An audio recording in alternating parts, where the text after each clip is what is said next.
Good morning, everyone.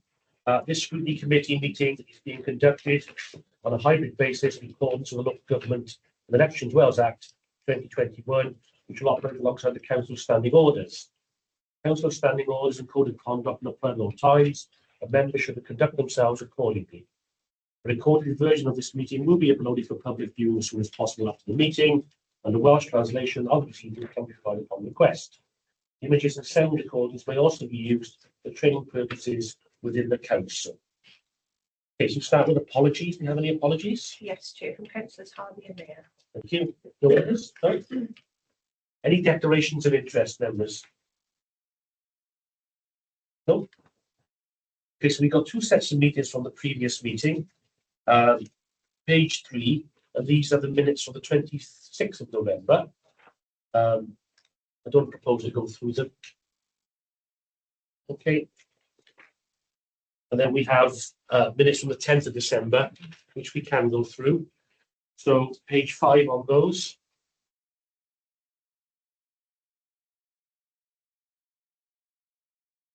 Page 6. Any matters arising from those minutes? We have a proposer. Thank you. Seconder. Yeah, happy to second. Thank you. Okay, those minutes are agreed.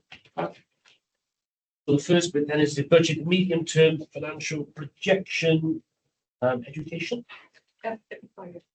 Oh, Yeah, thanks, Chair. So I'll do a quick overview and summary for the committee, and then the committee can then go and speak to individual heads of service about individual areas of the budget. So the new set of minutes. we're here to talk about That's the 25-26 budget. Sorry. And FDP. Second, Mike, I think we've got a gremlin on There we go. your bar. Right. So this meeting does form part of the council's consultation. The minutes of this meeting will go to the cabinet in their February meeting as part of the feedback that they will consider in agreeing their final budget recommendation to the council. Just to make that clear to everybody. And the timetable from here on is that consultation is going from the 13th yesterday to the 5th of February. In that period, we'll be consulting with the public, but also internally with scrutiny committees, schools forum, etc. Cabinet meets on the 12th to agree their final budget, and then the council is on the 25th of February to agree the council tax and the final budget. Just a few words about the process first, just as a high level. I guess this year has been a challenging year. It always is. What was interesting this year, of course, was we have had an election, a change of government, there was an autumn budget, and all those things were key issues that created a bit of uncertainty as the budget process went through the summer and the autumn.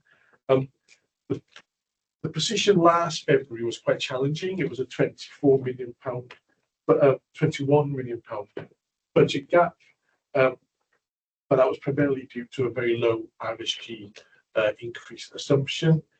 All that has sort of changed. The gap in the MTFP before savings was now just about 4.5 million.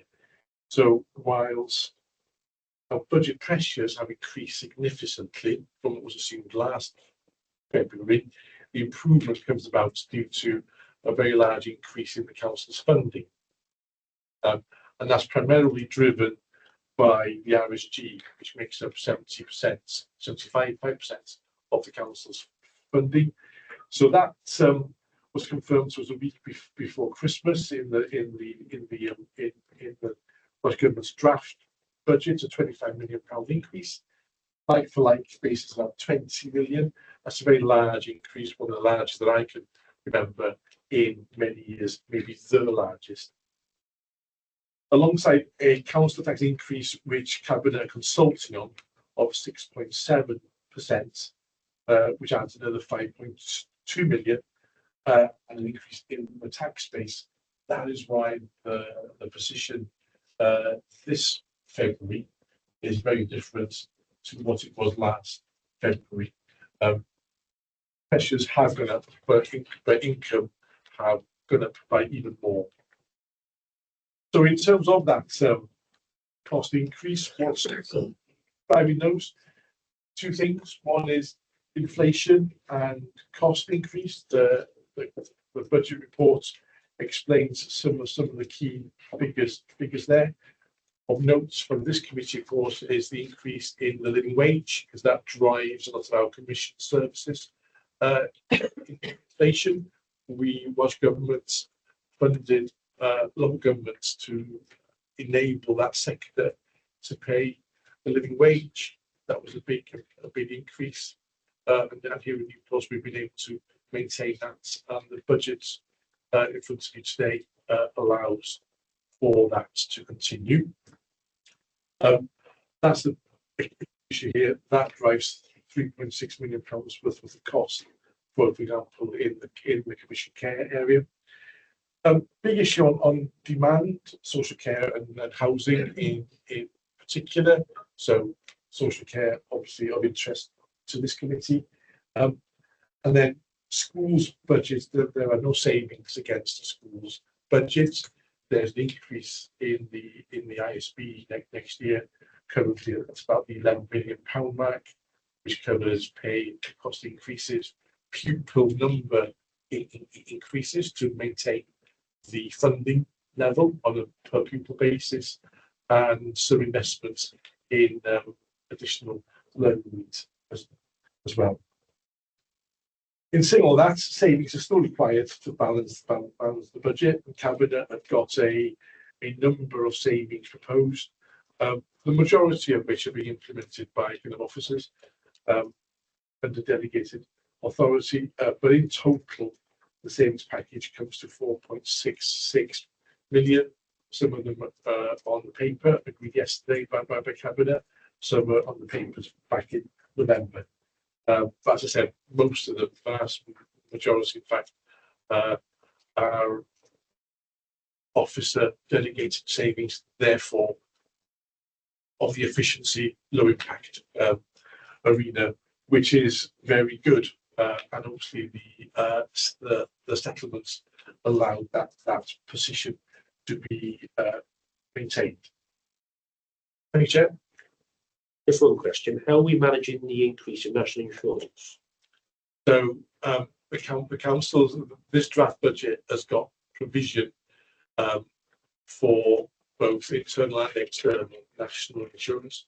Welsh Government is has confirmed to us that they will be funding the council's own national insurance costs. That will be a specific grant outside of the RSG process. The report does say that there's a bit of uncertainty around that, but we are hoping that will be substantially, if not all, covered by additional funding, probably confirmed in the spring, maybe in the final settlements, but likely to be at some point in the spring. Okay, so I'll go around the members, but to ask Myrion any specific questions on what he's covered, not on specific service areas, but on specific questions upon his area. So, Ev, do you have any questions? No. Kevin. One question, Myrion. The budget which you have to work with in education this coming financial year, what figure is that? And compared with the figure of 23-24. Okay, I'll have to get back to you on that. I haven't got those figures to hand now. Sarah, would you have those figures? But I'm happy to come back to you. I wouldn't like just thinking of all. No. But what my assess is that there's been an increase in 11.135 million to education, whatever it was last year. 12, just over 11 million is the increase. So that gives you your specific answer for this year. What figure is I think we do, but yeah, we have to go and find it. The cash limits at 24-25 was 139.39 million. There was 139 million in the ISB last year, and that's going to go up to about 150 because there's 11 With million 11 million. injected. Okay, Yeah, Okay, right. Carmel, do you have any questions? Marion?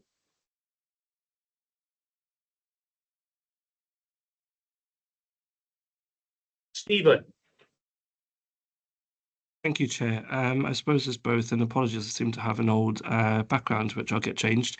Basically, the first one, I suppose, is the kind of somewhat concern maybe about, as you said, the national insurance side. While I know directly will be kind of okay, I suppose it's just the commission services and the charity side of things there, which obviously are highlighting their concerns, and just about where we stand in terms of the commissioning and things like that there in the background to ensure that we, are not affected and that we're resilient and that the services can continue unaffected, hopefully, or at least mitigate the risks, essentially.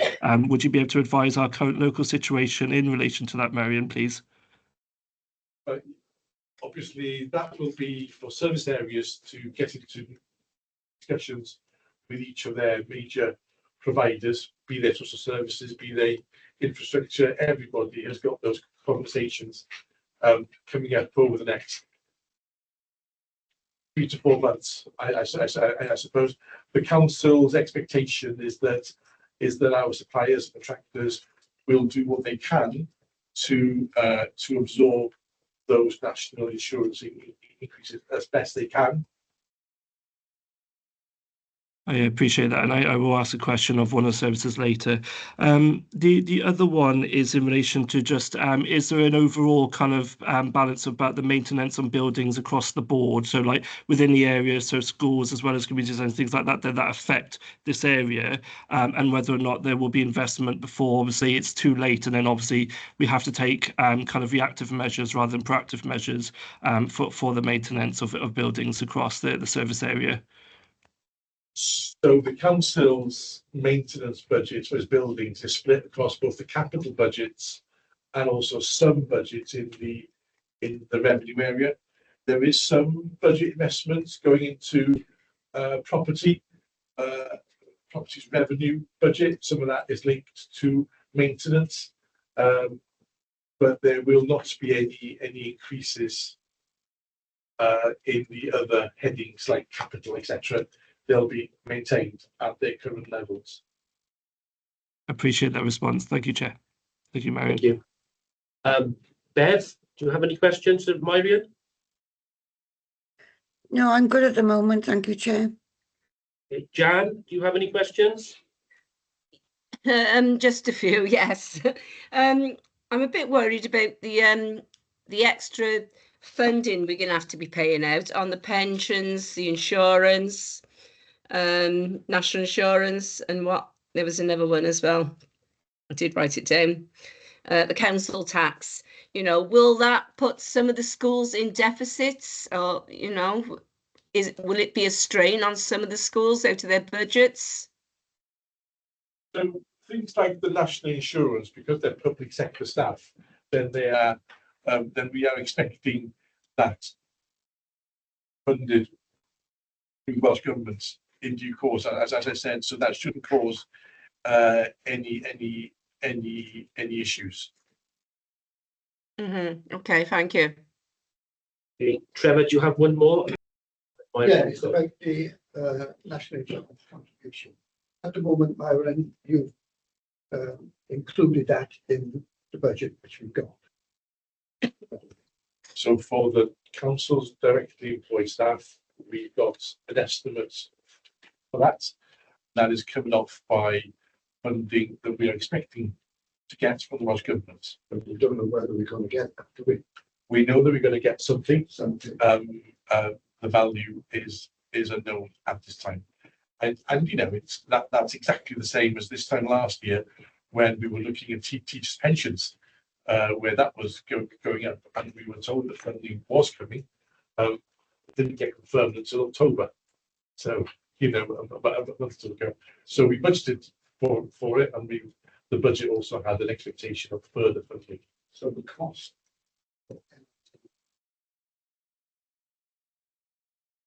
in the budget, and the budget also includes funding coming to us additional as well to pay for that. But we don't know what that funding is. So what happens if that funding is greater than what we spend?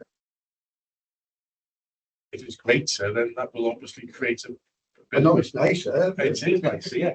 So that will obviously create a linear underspend in the year that it's received, and it will provide cabinet with some opportunities to and decisions as to what to do with any surplus. What happens if it's the other way? It is not enough. Yeah. So that well, it's That's down to the individual portfolio. Well, what will happen there, I suspect, it will definitely be a linear overspend, I suppose, underspend, which the council will need to manage within the overall budgets next year, and we will need to make some decisions. Or we will need to invest that money then into the budget because you can't avoid tax, it's there. That may lead to budget savings. I mean, to be found depends on the overall situation at that time. Yeah. Okay, thank you, Chair. Thank you, Margaret. My view, your deal is over. Wow. Thank you, Jeff.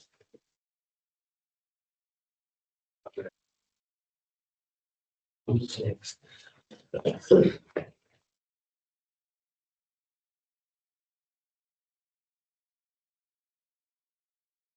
Okay, Sarah. Well, I think that mine was giving you the introduction. You'll see from the papers that there are 5 proposals for some savings. Time to get the budget and education.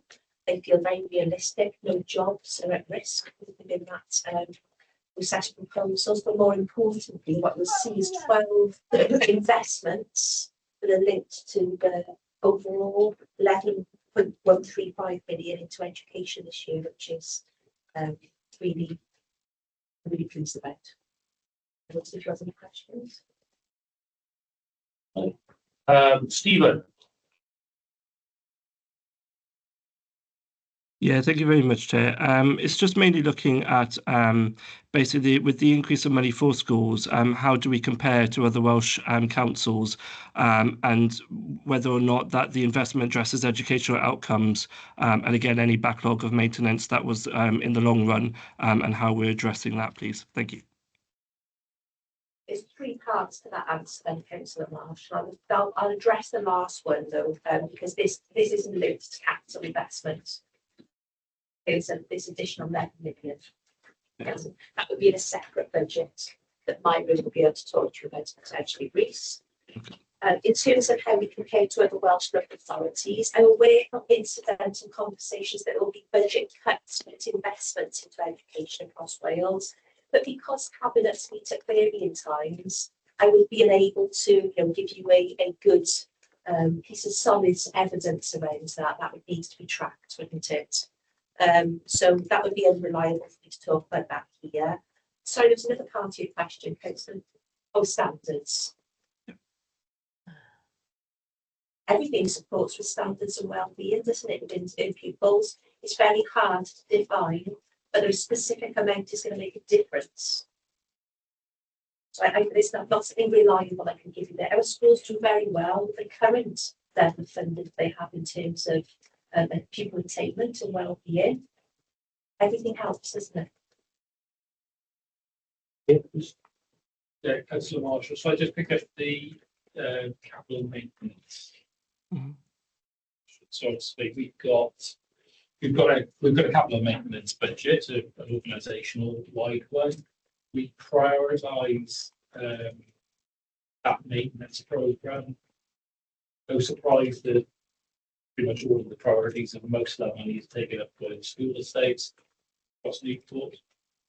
And obviously, as part of that as well, I think we talked about this in the previous Scrutiny committee meeting. We've got a sort of enhanced regime of monitoring those higher risk buildings as well. Because obviously, we want to preempt things.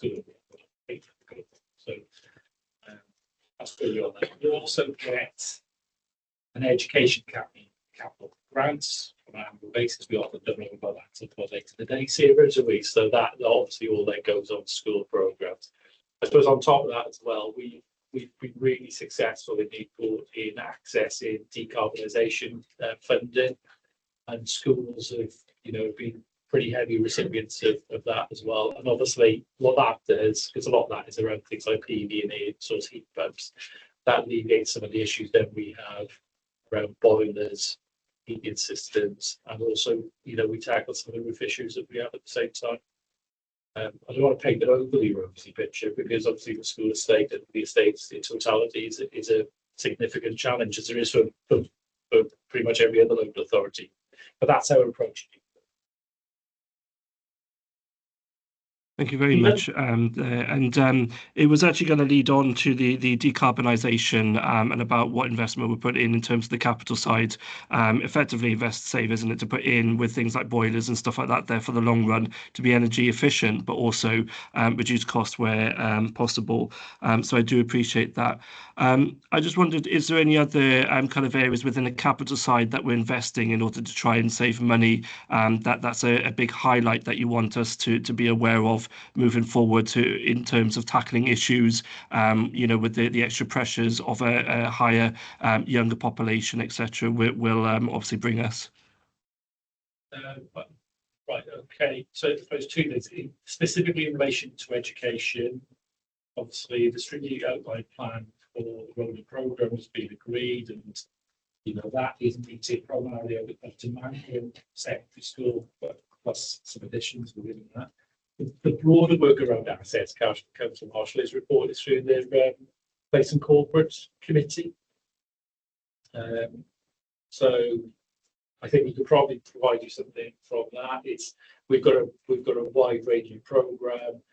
It's looking at the assets we're going to require in the future, where we need them, looking at conditions, decarbonisation costs associated with those, opportunities around them. There's an asset rationalisation programme, which is more of an asset optimisation programme. But happy to provide you outside of this with some further details on that. Bev, do you have any questions? No, not at the moment, Chair. I think Stephen pretty much covered anything that I needed to ask. Okay. Carmel? No, similar, David. Okay, thank you. Jan? Yes, thank you, Chair. I've got a few. With the increase in the school meals, is there an increase in the budget? Because I know, being a governor on the Welsh school, I for Hyle, the head have said that more and more children are attending the school meals and the breakfast club that they do. So is that an increase on the budget? It's not, but there is more information I can give you on that. So, for example, right, when you look at a child in primary school is in receipt of a universal free school meal, aren't they? And for every child that takes that meal, there is income that comes into the council, and there is also a bill to pay for that child's meal. When you look across the whole of the city, the income that we're receiving at the moment is higher than the cost we're paying. And so we're actually making the proposal to make a small saving out of that investment, but out of that income that's coming in. However, in secondary schools, the council often has to pay an additional cost for secondary pupils. And you'll see from the budget proposals, I think it's in line 4, that we're investing a further 305k into the secondary FSM pot. Thank you, Sarah. It's helpful. Okay. Yes. And my other question is about the Bernardo's contract. They've stopped. Lost the minutes. That's now. social services, Jan. Social That's services. social Is there- services. What Yeah. about Aspire? So Aspire, within it's proposed that there'll be a continued investment to Aspire in the 3 settings across Newport, and that'll be secured for at least a further year while we consider the long-term funding. So that would be safe for next year, because we know that potentially SPF funding which is supporting the projects at the moment, might not be available. So this is a safety net to ensure that the provision can continue. Brilliant. Thank you, Sarah. Thank So you, Chair. Okay, just a question. So there are more and more children now because we are an expanding city. Do we have more secondary children or primary school children coming through? At the moment it's been primary, but the Planning the School Places group, called the POS group, demonstrates that's going to reach its limit, and in this forecast that it will go to secondary, you can see those pupils coming through, but the primary rate will massively slow down. So within our sustainable communities for learning funding, which has been agreed by Cabinet, there is an outline proposal for the expansion of secondary school places to be able to meet that demand. Okay. And talking about the free school meals, as Councillor Clement has, are all primary school children now entitled to a free school meal? And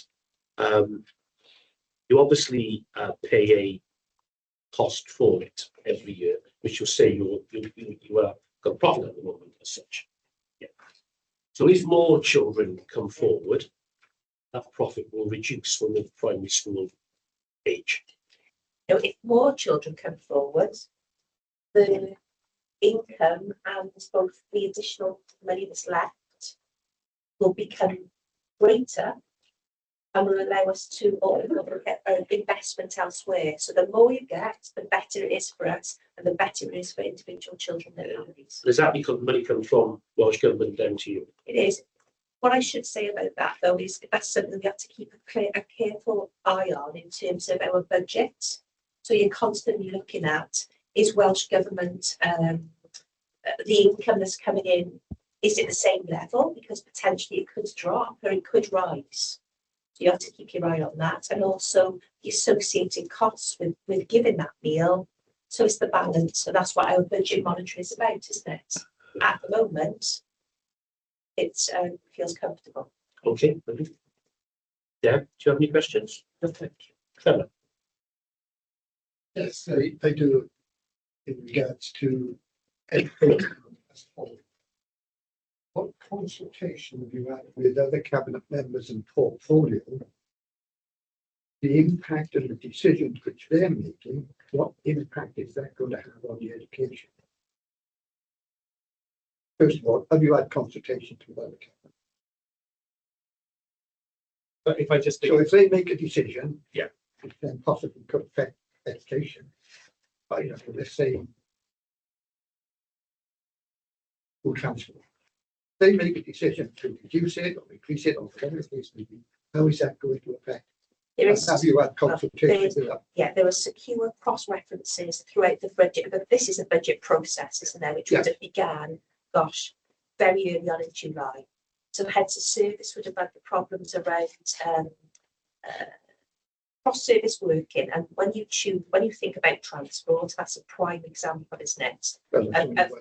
So, for instance, what we can see is in our last scrutiny session, we talked about the overspend in passenger transport associated with school transport, and there were some questions generated around scrutiny committee around what we would do about that and where those additional costs came from. In this budget, it's proposed there will be additional transport costs added in. So the investment that is being suggested is 1.24 million, and that is being discussed, you know, cross services. So passenger transport unit, which sits with Stephen Jarrett's service, for instance, and a different cabinet member, and ourselves. We need to talk about those things. So, And cabinet then have their ability to talk within their own group. so you've had consultation with Yes. other cabinet members that could possibly affect That's it. your budget. And the other thing is you mentioned about new schools. At the moment, we've got, let's say, a reasonably good list of new schools. So surely the maintenance budget shouldn't be all that impacted on the new schools. That should be going along fine. In fact, I would say possibly reduce, because we're talking about St Andrew's School. Okay, we've got Millbrook coming on. we've got basic school being extended, jump up school is being extended. Obviously, the maintenance for those schools should reduce. We've got Lamburn, which is a new school as well. The maintenance for those schools should reduce. So the maintenance budget, I would like to see reduced, should we say. Right, so we have, obviously, we've had a series of new schools, we've had new primary schools program. And the revenue budgets associated with those an increase in because it's part of the investments. When you take a school, when a full new school is built, obviously there are guarantees on the work for the sake of that's the shelf life. So a school like Clanwood, that's gone through that process now. It's going to be assignment, so that is now just a burden on it. That's not necessarily any different previously, because obviously that replaced the school.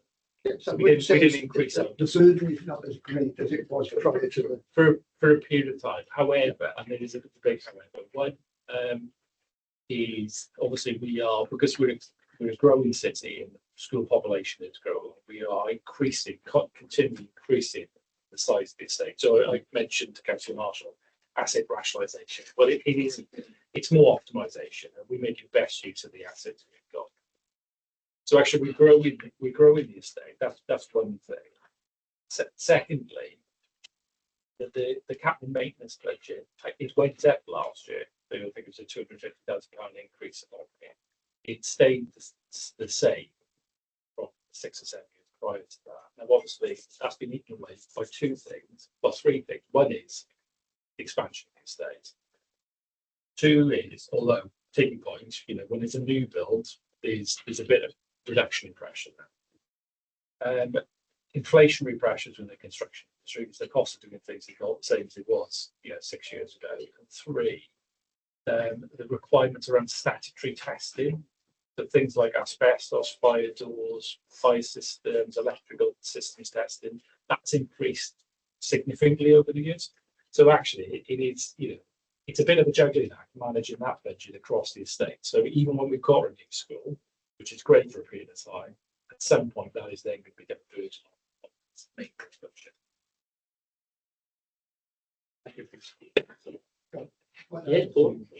is proposed budget which you have. How reliable is that budget in regards to meeting the requirements and sticking to the budget? Throughout the budget monitoring, the budget forecasting, and when we're working out the medium-term financial pressures, the finance team will look at all of the evidence base to consider the most reliable budget moving forward. So it's no different in any service area. So the types of things we know are around teachers, pay costs. We know that they're reliable because they've been set. So that's fine.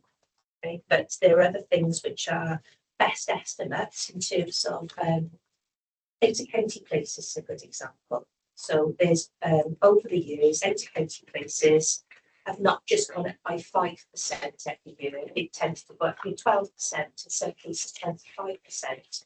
We do use a forecasting method where we're looking at all prior information to build the new set of budgets.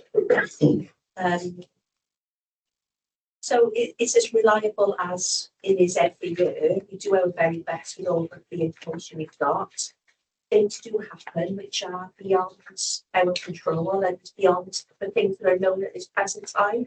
And that's why sometimes we do have the availability of pencil underspends, which can be or pencil reserves, which can be drawn upon if there is an urgent situation in a specific service area, or there's a specific theme that's emerging across the council.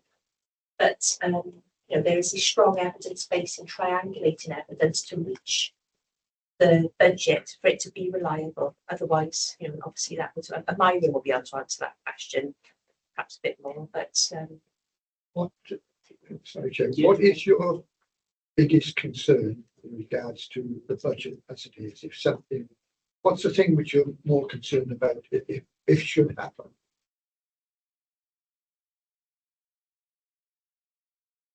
Capital maintenance is always an issue, but that goes back to what will be discussed in the other scrutiny committee. So if there's an issue with another primary school, secondary school, then obviously financial implications then on the education budget. So that would be your main concern. Like Colditch Road School.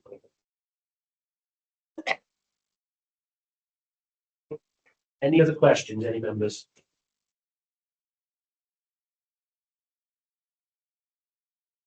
Oh, but I've liked today, so okay, Natalie, next please.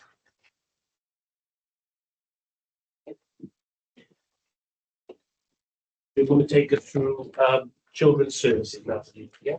Yeah, that's right.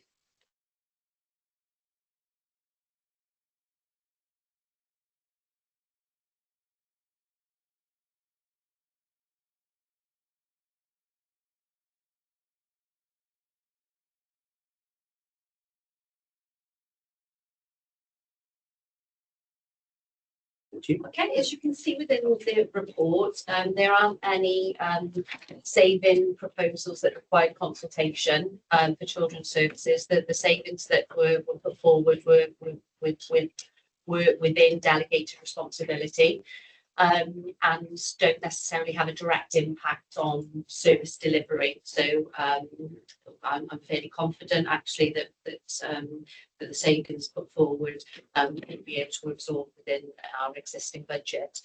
In terms of, you know, as Sarah said earlier, we've been very lucky in terms of additional investment into children's services based on pressures that we've identified and policy change. And as you can see, we've got Bernardo's and the Cwtch where we're requesting additional funding, and also the Eliminate programme as well, which is resulting in considerable investment over the next 3 years. So I welcome any questions.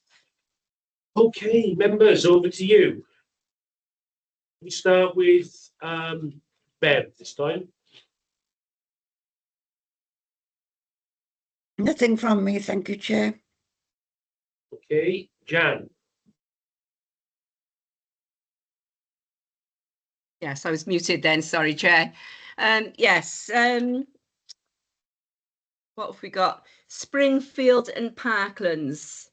In adult services, Jan. Oh, This is sorry. children's Oh, right. social services. Sorry, I got mixed up again. Adult services. Is there going to be an increase in youth centres or youth clubs? That's prevention, Jan. Oh, sorry. Okay. I'll get there in a minute. It's all right. Thank you, Chair. Shall I come back to you? Yes, definitely. Okay, I have 5 minutes. I'll come back to you. I'll move over to Deb over here. Jan wants to ask you a question about that.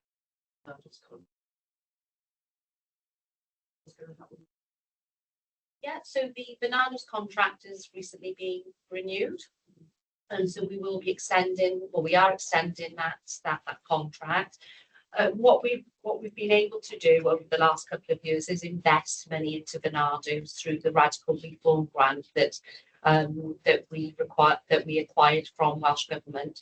We were able to enhance that service, and what we noticed was there was a direct correlation between the investment in that contract and a reduction in our children looked after population, which actually provides savings in the long term. So what we've requested with that grant coming to a close in March 2025 is additional investment in order that we can continue to support families remaining together and hopefully reduce our children looked after population. So yeah, the answer to your question is absolutely we will be continuing with that contract. Great.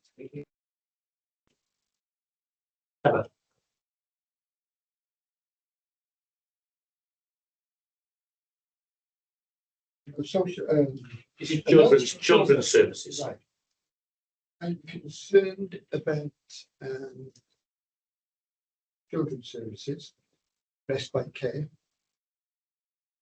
What sort of provision are we looking at in regards to requiring extra respite care for children's services? Yeah, certainly, Councillor Watkins, it's a priority for us in children's services, and it does form part of our Eliminate project plan. So as you are well aware, we have Oaklands, which we're currently utilising in terms of short breaks for our children, but we've also acquired Bridgeview, which will be a combination of both long-term provision for our children. It's a 6-bed home in Portskewitt, but also will provide an opportunity for us to provide additional or enhance our short break offer for our children with disabilities. That home is in the process of being registered and should be online from March this year. Are we looking at to increase another care centre? So at the moment we've got a proposal in place under Eliminate, where we are looking at increasing our overall portfolio of placements for children, in line with ensuring that we're moving towards a model of not-for-profit, and at the moment we're on course to delivering on that. Hence why we've requested the additional funding out of reserves in order to support us in achieving that moving forward. So absolutely, we're developing a number of properties between now and 2027. We've got a strategy. Absolutely. How is that going to affect the budget? So in terms of the budget so far, the plan, we've worked with our finance colleagues in order to predict what we will need over the next 3 years to ensure that we bring those children that are in high cost out of county placements back into Newport. And I think that's highlighted within the report in terms of the investment required. Welsh Government have also indicated that there are capital funds that local authorities across Wales can apply for in order to purchase, renovate those homes. So the additional money that we're requesting from the council is revenue money to support us. We're also working with our colleagues, our corporate colleagues, in looking at, are there any existing assets within the council that we could potentially utilise and use capital monies from Welsh Government to renovate. I suppose one of the challenges that we face is similar to what Sarah highlighted earlier, is that we don't necessarily have control over the next 3 years in terms of private providers hiking costs, so inflation costs, because there's for example, there's one provider that is currently, we don't have any children placed there, but is looking to come off framework and looking at a 40% increase in costs for children to be placed in their provision. So we're very keen that we need to work, with some momentum really in order to develop our own provision based on, not just cost, but also quality. We believe that, in Newport, we can offer better care than other providers. We also are working regionally with our colleagues across local authorities to see where we can work together to develop provisions or share provisions. So there's an ongoing piece of work with heads and directors across Gwent to look to share and work together to enhance the provision for all of our children. You mentioned about the capital fund from the Welsh Government. Yeah. And you also mentioned about you were looking to go or plan until 2027. Mm-hmm. How long does the capital fund from Welsh Government last? Is that just for a 12 month? No, it's been reoccurring every year. And also Welsh Government, obviously they're implementing a policy change. They've been cited on the impact that this is going to have on local authorities, both in terms of revenue and capital. Each local authority has a placement commissioning strategy, which Welsh Government have seen and been cited on. So they are actually aware of the true costs of this policy change.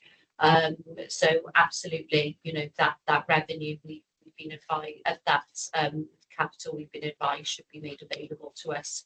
And there's also been an indication that there should be some revenue monies coming to local authorities, which that potentially could extend to 2030 to support us with the implementation. I'm not aware of how much, but we've been invited to put some bids in to secure that funding. So hopefully by next April we should have some indication. This April rather, we should have some indication in terms of what additional revenue monies we should be receiving. So Welsh Government has supported in regards to the bringing out of care children back into the community. Absolutely, it's one of their key priorities, as is reducing children looked after. So in Newport, we, in order to, I suppose, to meet the policy change, we're looking at both bringing children back, but also reducing our children looked after, and also returning children back home as quickly as possible. So we're invested in terms of preventative services as well as developing provisions for our children to reside in. So we're looking at both ends of the spectrum, if you like. At the moment, have you any idea of the cost at the moment for out-of-town placements? So, essentially, in order for all of our children to be brought back in-house within the next 3 years, we're looking at approximately 5 million in capital money for that. Spend or save? So we're looking at 5 million in terms of developing provision in order for our children to come back in. So what would you say that's to bring those children back in? I'm not sure of the cost would be less. The cost would be less, but I would have to refer to my finance colleagues. I wouldn't want to just give a loose figure. But you would know the cost, but it's cost. It's costing. I haven't got the exact figure, but my colleagues do. But I know it's costing us. That is the significant pressure for children's services. That's where the children's services is overspending year on year. It's the cost of children's placements. And that is the area, because we don't have any control over the cost of private providers. There are limited provisions to offer care to our most complex children. So therefore, we're having to develop bespoke provisions. In terms of independent foster care providers, again, we don't have any control over the cost. And at the moment, we've got the pressure that these providers are aware of this policy change. So a number are hiking up their costs in order to recover monies when Eliminate is implemented. And also, there's a number of providers now that are exiting the market because they know that they can't continue. So again, that's costing the local authority a significant sum of money. The other issue that we have is we're people services, and we don't necessarily have control of so we can forecast as best as we possibly can in order to predict spend moving forward. However, when we look at the children that come into children's services, we can't always forecast their trajectory in terms of, will they come in and will they require expensive provisions? Will they require secure provisions? So it can be very fluid for us in children's services, but we work best with our finance colleagues to try and predict that as best we can. And further question, is it possible, Chair, for the head of children's services to supply us with the costs figure as to what is costing at the moment? Yeah, I don't see why not. Yeah, it's fine. Just the committee, that's all. Yeah. Thank you, Chair. Okay. Councillor Davis, you've got your hand up. Yeah, thank you, Chair. Just a couple of questions. You mentioned earlier about the private children's home that there's no children placed there at the moment. Do you still have to pay a fee towards that to keep those places if needed? So that provision at the moment, Councillor Davis, is going through registration. So it's not that we've got a provision that is registered. It's currently going through some renovation work. So the provider First Choice that owns the build is currently making some alterations, and it's going through registration. So we're not we're not paying for beds that essentially we should be using. Yeah. Thank you for that. Another question I had as well was regarding Oaklands. I mean, in the past couple of years, there's been concerns with regards to the budget and the ongoing programme at Oaklands. I couldn't find any mention of it in the budget, so I just wondered if everything was all okay for this year for them. Yes, absolutely. So, but Oaklands will continue with the funding that it's allocated each year. And as I mentioned earlier to Councillor Watkins, we're looking to enhance the short break provision because what we are seeing is that there are a number of families post-COVID with children with complex needs that are kind of really struggling and actually do require some short break in order to continue providing care for their children. Yeah, thank you for that. I mean, to me, it is very important in the sense of families desperately need that respite care. And so it's lovely to see that Oaklands is going along fine. That's brilliant. Thank you very much. Thank you, Chair. Are there any other questions from members? Stephen? With a comment there, just it's nice to see obviously Bernardo's and Kutch obviously maintain and to keep going with the amazing preventative work that they undertake. And also one of the questions actually Councillor Davis has got beat me to it, which was about Oaklands and about the service that it provides as well. It's good to see that they're safe as well. I suppose my main question is obviously Children's Services does come under the risk register when we're talking about the corporate risks and things like that there every quarter. Just seeing whether or not any particular ways of with investment and funding and things like that there, whether or not we will see reductions within the time frame of the next 12 months before the next kind of budgetary period from this, whether or not, I know, with certain risks, there will always be a risk, but whether or not we can mitigate and reduce the likelihood of those risks occurring and maybe see that potential drop on the risk register. Thank you. I suppose there are a few risks, corporate risks linked to social services, one being the Wickes database, one being Eliminate. Were you referring to those in particular, Council Marshall? Yeah. Yeah, so in terms of Eliminate, I suppose, it will maintain, maintain a significant risk for children's services until we have secured enough provision to ensure that that we're meeting the policy change, because it is a risk to us financially, and we need to be confident that we've got enough sufficiency to care for all of our children by 2030 rather. But we are looking to be self-sufficient by 2027 because of the rising costs of private providers. In terms of Wickes, we have secured, we've got contracts with a provider, and we're starting works to ensure that database is fully implemented. So what I'm hoping to see is that risk will reduce, and we obviously I think we're still uncertain in terms of how much money Welsh Government will be providing us as a local authority. But as a local authority, Myrion's been cited on the cost of implementation, and the local authority is investing in that until we have confirmation from Welsh Government in terms of how much money that they will provide the local authority to support the implementation.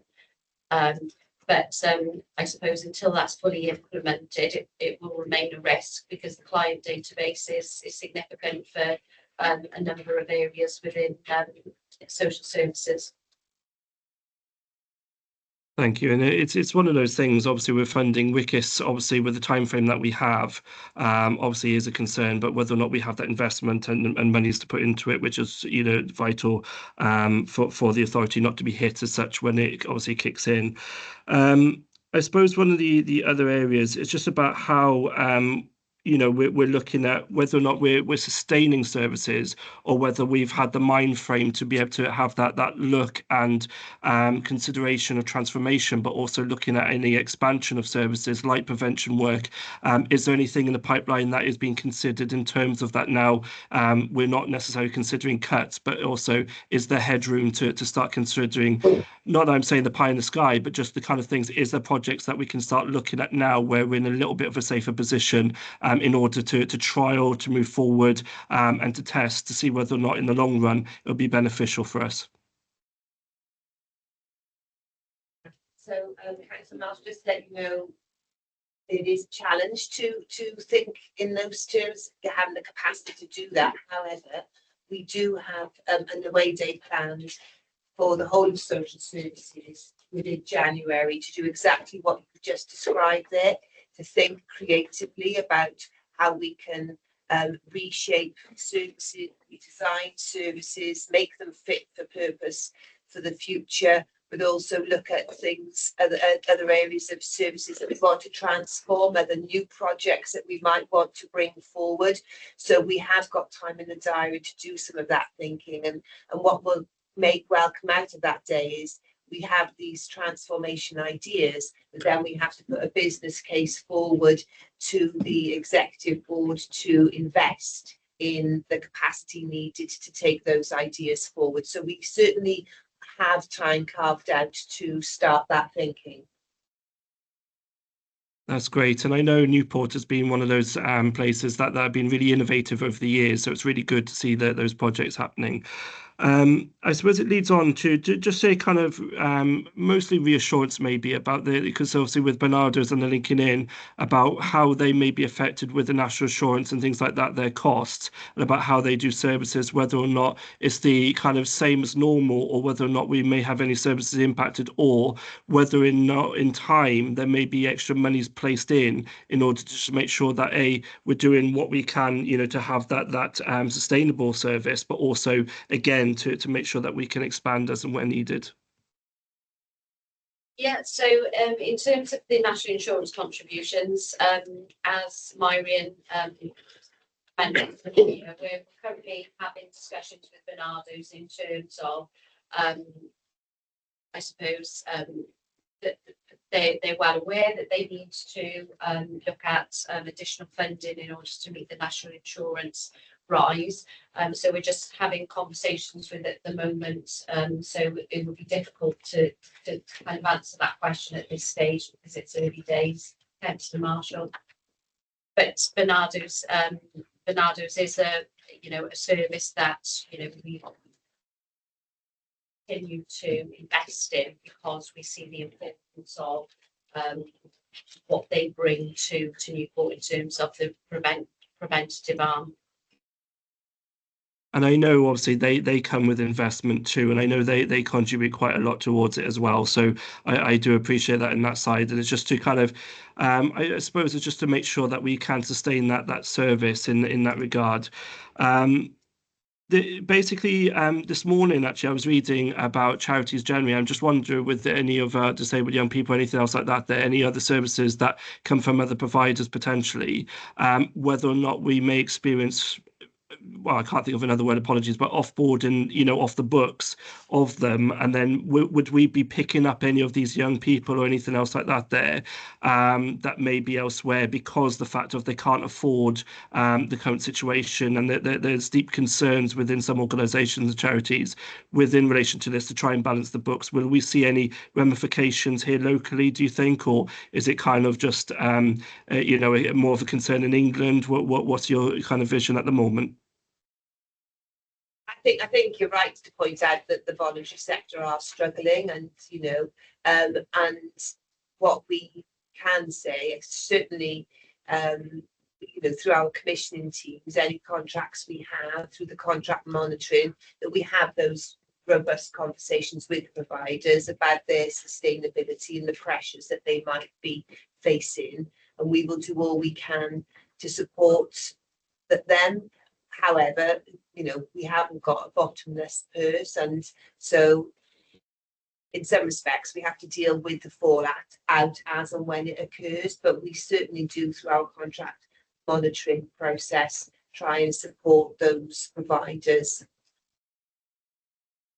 No, and probably appreciate with the times of budget, that's the main areas where also we do have, that consideration to make sure that if anything was to occur, that would be more than ready to obviously pick it up. But where possible, again, it's that preventative measures, isn't it, which is the most important, where if we can avoid it at the best chance possible, we do so.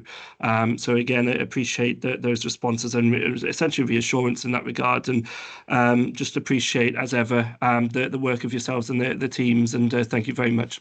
Thank you, Chair. Okay, nobody else indicated any questions, so yes. I got. Going back to what I spoke in regards to the education,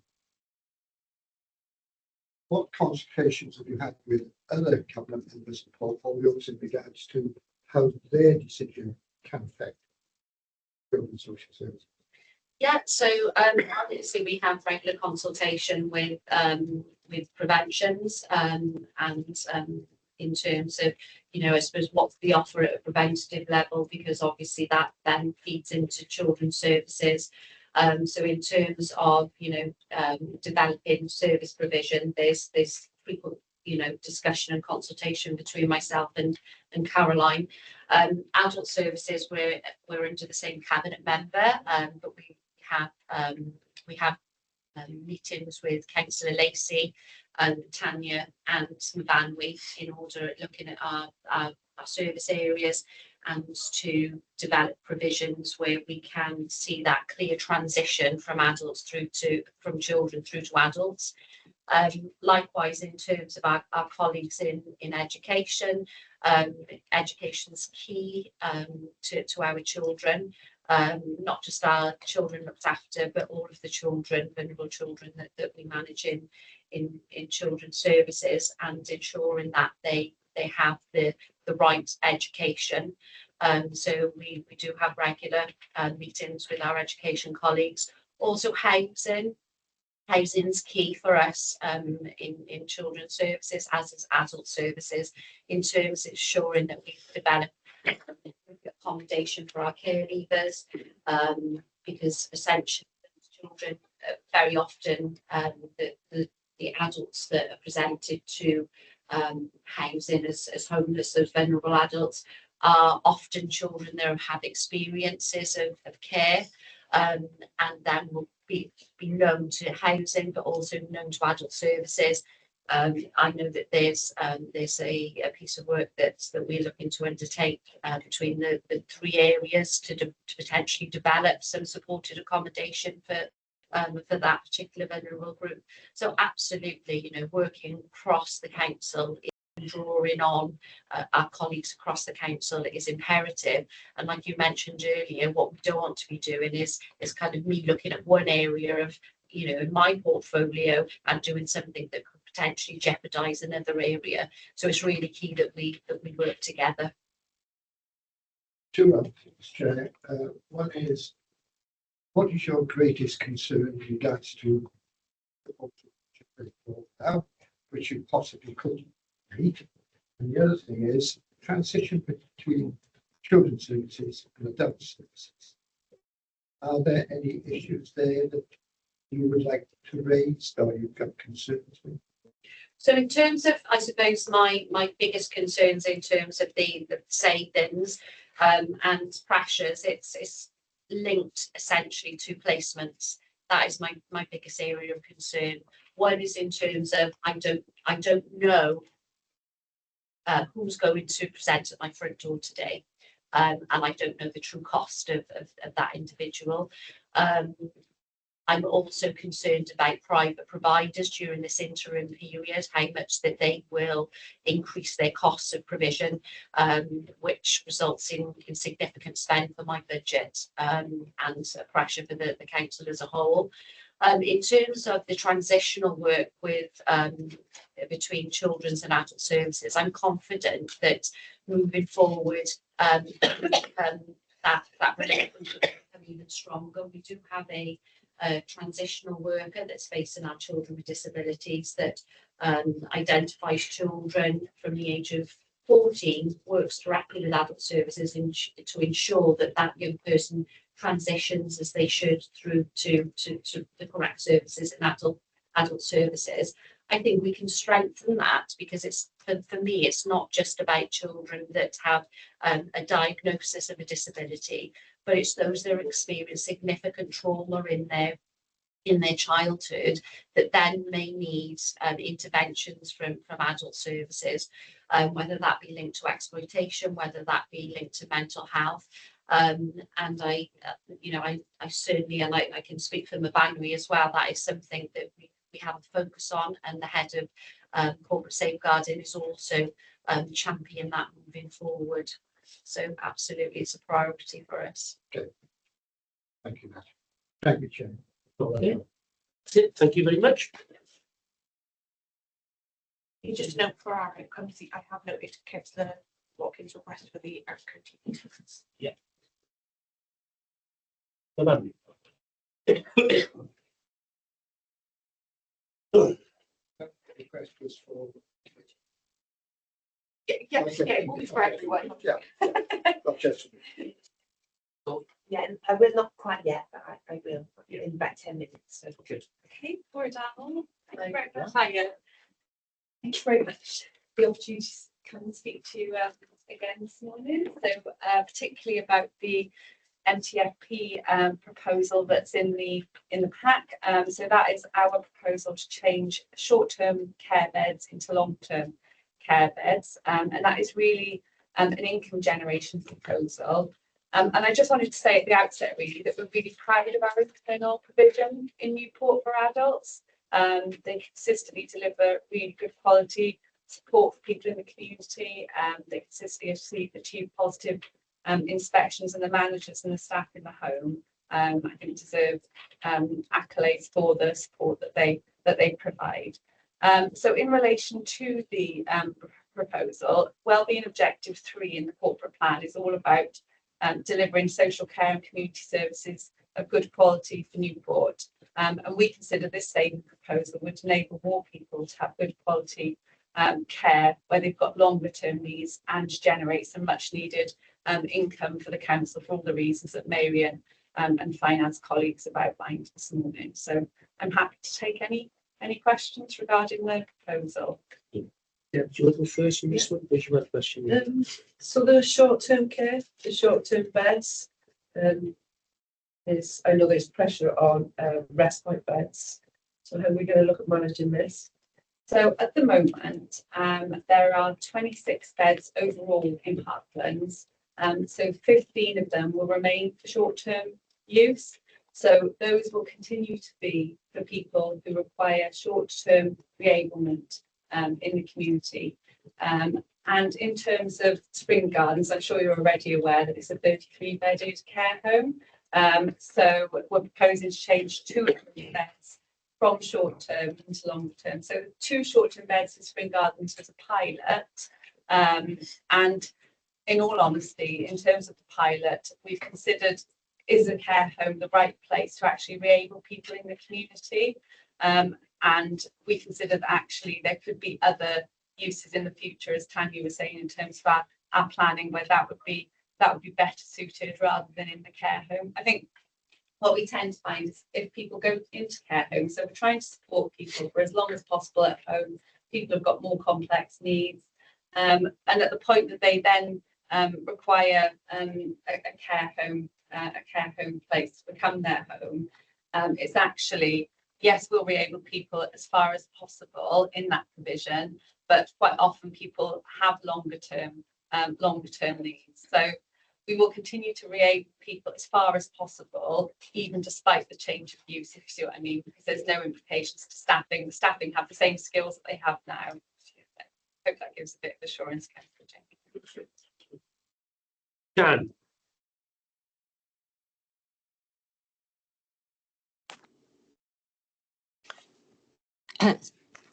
Chair, did you just call me then? yes, please. Oh, Any question? yes. Just, is there a long waiting list for Springfields and Parklands? What's the referral systems? Do they come through social services, or are they referred from relatives?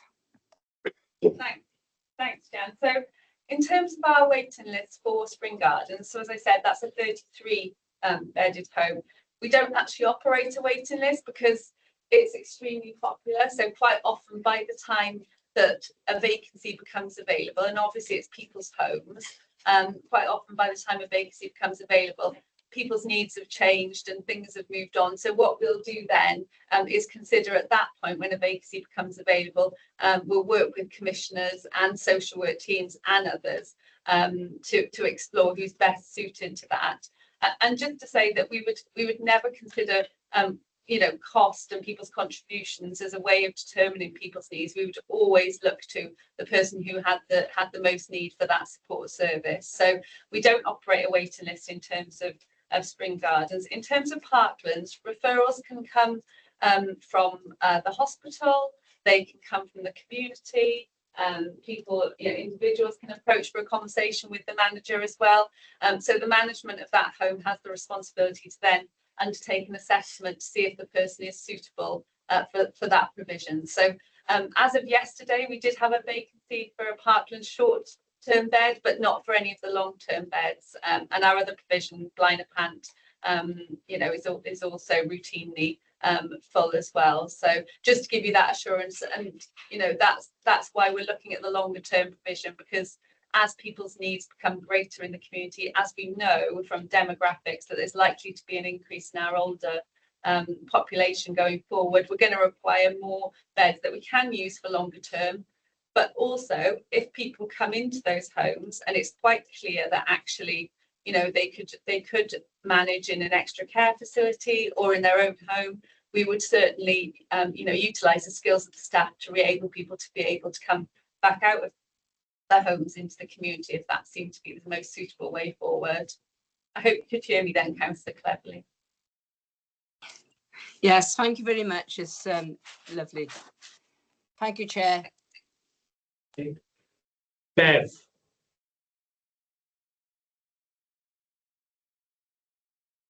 Sorry, I couldn't find my mic for a minute then. No, I'm okay, thank you, Chair. Carmel.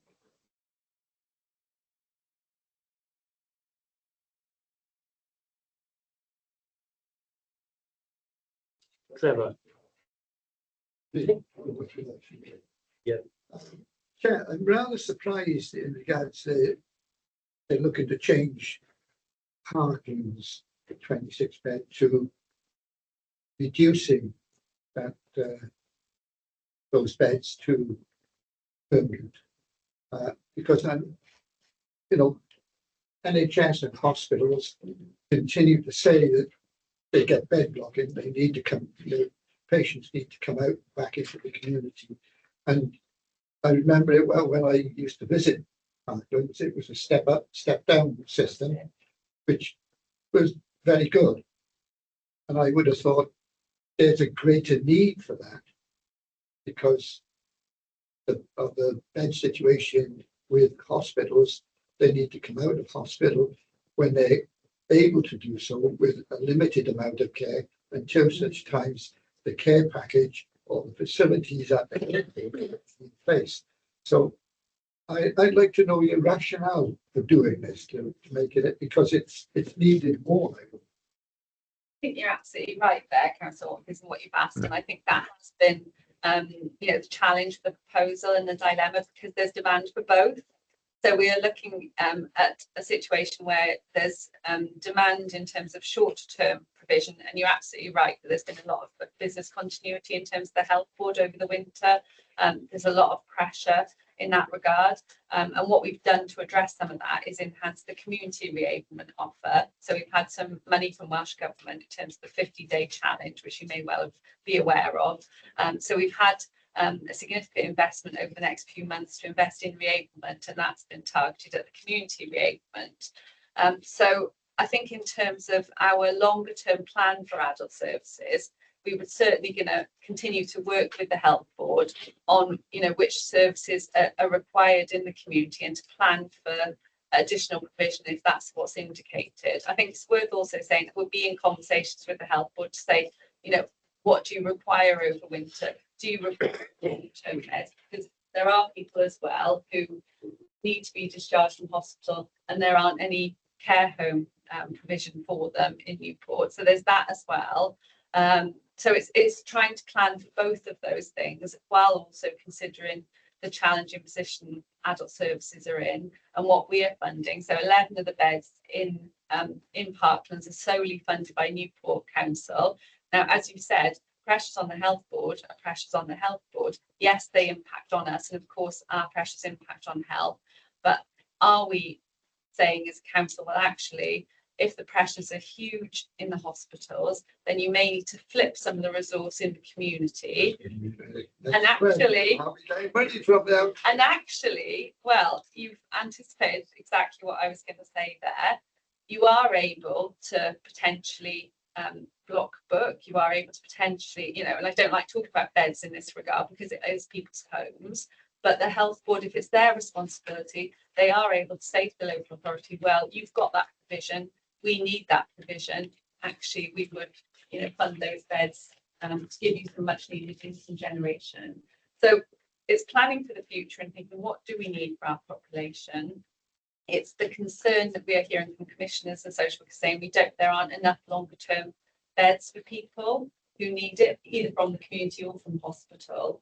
But it's also saying if this is, a pressure in the hospitals, pressure for the health board, that actually you may need to fund some reablement community beds or more reablement community beds than you are at the moment. And I don't think I'm talking out of turn when I say the health board have had money as part of the 50-day challenge for community beds, significant amount of money for community beds. So I think that would also be a question for them. So to be so bold. You mentioned about you have funding coming from Welsh Government in regards to this. Is that ongoing, or is it just for this financial year? We are very grateful for any additional funding, to say that at the outset. The money that we have had is up until the end of March at the moment. Right. So what we are planning to do with that is yes, build on existing support services for reablement and domiciliary care. We have commissioned an agency to actually go into the hospital. So where reablement, community reablement, so I mean the reablement carers in our frailty service, don't have capacity to take on anyone else from the hospitals, we have asked them again directly to go in and reable people. And so some of the money is being used for that. But unfortunately, it's not at the moment reoccurring. It's only until the end of March. You mentioned the frailty scheme, and social services used to put people into the hospital, staff into hospital to organise things prior to them coming out. Is that still ongoing? Yeah, so we have across Gwent, we have a Home First service. So that has a manager, that has social workers, social assistants. They operate 7 days a week, and they're based in the Royal Gwent, and they facilitate hospital discharge exactly as you're describing there. So they are able to restart care packages, they assess people, they go and meet them on the wards, meet their families, and they assist with hospital discharge for people. Yeah. That only one Grange or Grange? No, Grange as well, yeah, and it's regional, so it's also Newport. One further question, Chair. Are you working in consultation with private housing associations or housing associations in general? Yeah, so we are, Councillor Watkins, so a little bit like Natty was describing there. Our commissioners work really closely with housing colleagues, and they are always looking for opportunities to enhance what we can offer in terms of extra care provision and other community provisions. So those conversations are ongoing. I think it's more important to plan now than ever with the demand that we're seeing. And you'll be aware of the demand on adult services, which is huge in terms of the referrals increasing. So we need to think about what provision have we got, what are we going to need, and we need to plan carefully involving housing associations and our commissioning team.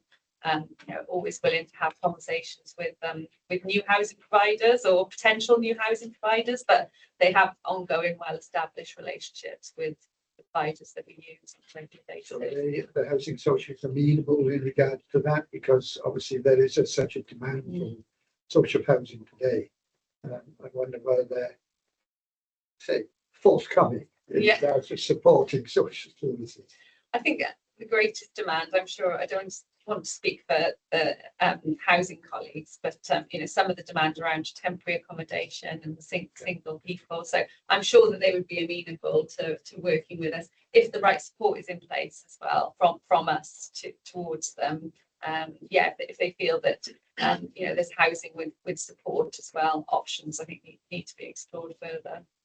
And how do you manage with the DFG disabled facilities grant in regards to housing associations? Because obviously that might have to be adapted for the people coming out of the hospital. I'm not dodging the question, Councillor Watkins, but the disabled facilities grant sits in Caroline's world. Okay. Prevention, intervention, the adaptations team are in the part of the social services. So that could be a constraint in regards to the housing anybody that's possibly needs facilities. Well, we do work really closely together to give you that assurance, and as part of the 50-day monies that I discussed earlier, we've also been looking at redirecting some of the money to minor equipment and adaptation. So we've been working closely with Caroline and her team to facilitate some of that, because obviously there's a lot of pressure on that pot of money for the facilities grants. Thank you, Chair. Stephen, do you have any questions? Thank you very much, Chair. Again, it's just one of those things, just to hear from yourself, Valerie, about the commission services. For me, I think adults is probably the biggest area of concern, because a lot of the kind of residential side is in the private sector. So just wondering about how that may be affected and what implications may come our way, obviously, with the effects. And do we see any likelihood of, conversations as it is? Where do we stand currently, and how well prepared are we for any issues that may arise within the next 12 months in that regard?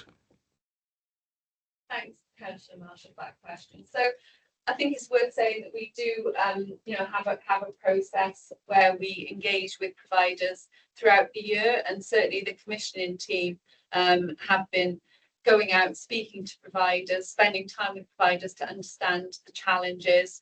As you mentioned in the previous discussion, pressures around the national insurance contributions are obviously playing heavily on providers' minds, and we will be going into I suppose a fee setting process ourselves, and finance, working closely with providers. I think for us it's really key to not only discuss the challenges with them, but to discuss the strengths of what they bring to the local communities, and they certainly add social value to those communities, both in terms of employment but investment, and we want to hear both sides really. So we're trying to slightly move away from going at a model where we get into a haggling position around the finances, and we actually want to say, look, we want local providers in Newport. We want you to be a good employer. Yes, we know the pressures in terms of the cost of living, in terms of inflation, in terms of the cost of staffing, in particular with the NI rises, but it's trying to understand that picture, and it is different depending on whether you're providing domiciliary care, whether you're providing residential homes. So we need to understand the picture, I think, in detail is what I'm saying, so that we can plan for the future. Again, it's a conversation about what we need. We're really lucky in Newport that we have a number of domiciliary care providers. So as we were saying with the hospital discharge conversation, we don't particularly have a waiting list for domiciliary care for people. So that's really positive, and a position that lots of local authorities would be really enviable of. But yeah, it's starting that process. So it's, as I say, it's continuing it throughout the year. It's being prepared and having kind of looking forward to what pressures are coming and thinking, well, what is a reasonable cost of care exercise for each provider? What do we know about the pressures? What do we know about our budget?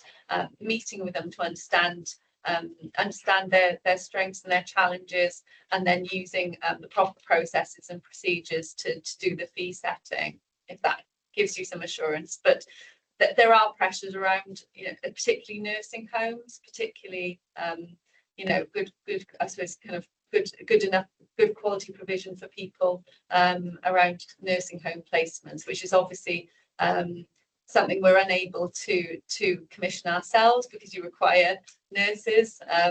The residential home picture is slightly different, and the domiciliary care market again is different. I hope that answers your questions. Thank you. And I think that latter part especially is a big concern, and about how we interlink with that, because obviously if they just hand in the keys, that becomes an issue in relation to how we deal with that and what funding and risks that are associated within that as well.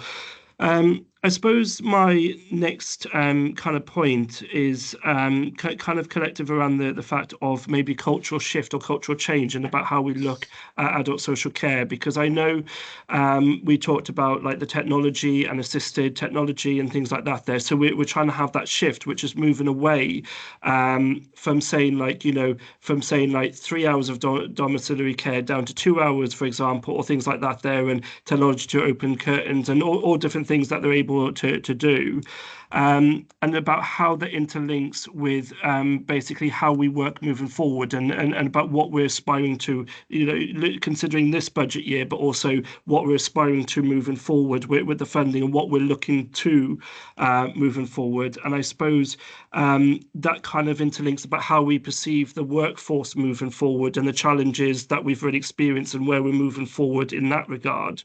But I suppose also in relation to not necessarily arguments, but maybe the type of challenges, maybe about whose budget are we using between the health service and the local authorities, because I know sometimes that can be a bit of a conflict between, because some things that the health board says that we should be paying for, and it's like, well, no, that's more of a health issue, so therefore it's a health thing. So it's just about how do we looking forward, not just this year, but kind of what we're aspiring to understand, the kind of what we're getting for our money, but also how we perceive and moving forward, that we have that transformation in mind, but we're also bringing it with the money with us, if that makes sense.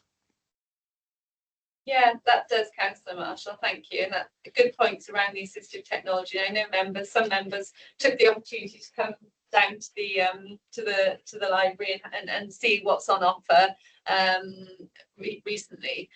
So we will continue with our rollout of assistive technology. Again, the monies that we've received from Welsh Government, we're going to invest some of that in assistive technology to, I suppose, to avert some of the upfront costs that we're subject to. I think we do have to, you're right, we do have to work very closely with the health board on the community offer.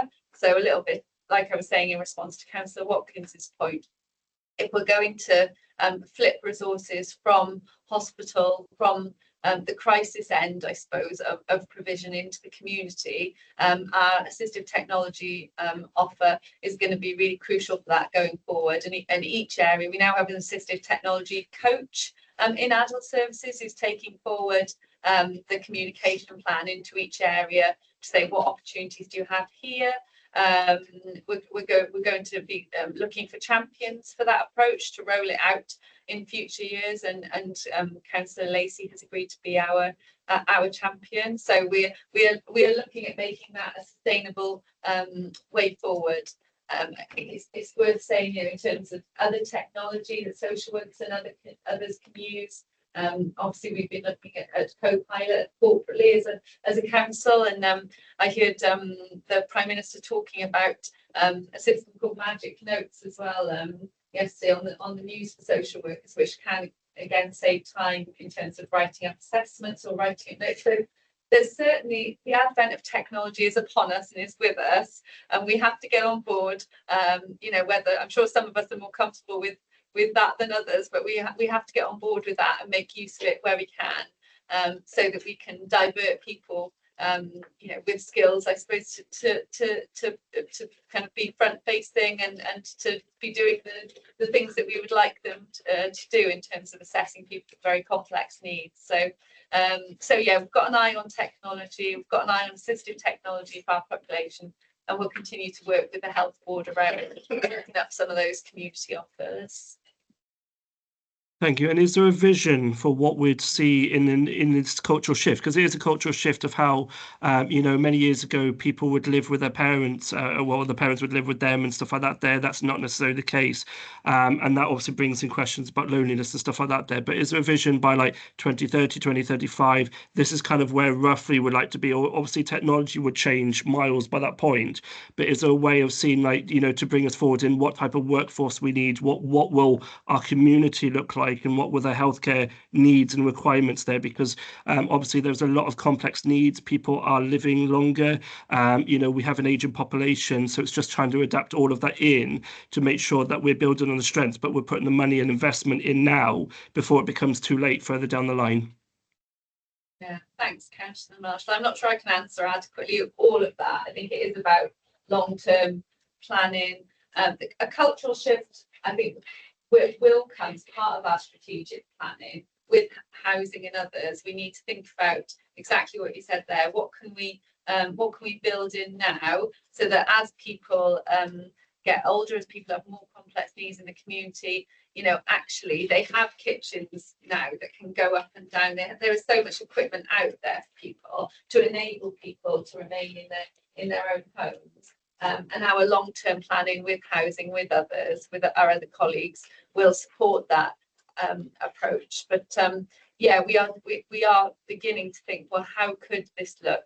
In terms of using the digital technology that we've got, and it's both, isn't it? It's macro and micro across all of the services. How could this help? I think it's really important for our workforce to understand.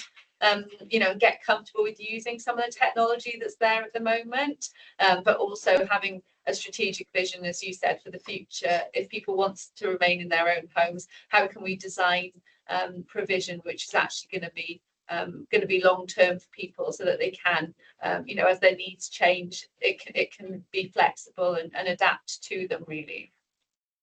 Yeah, and thank you again. It's just the kind of thing about what expectations people will have of the service, because the service will change as we meet these new, this new world that we're moving into.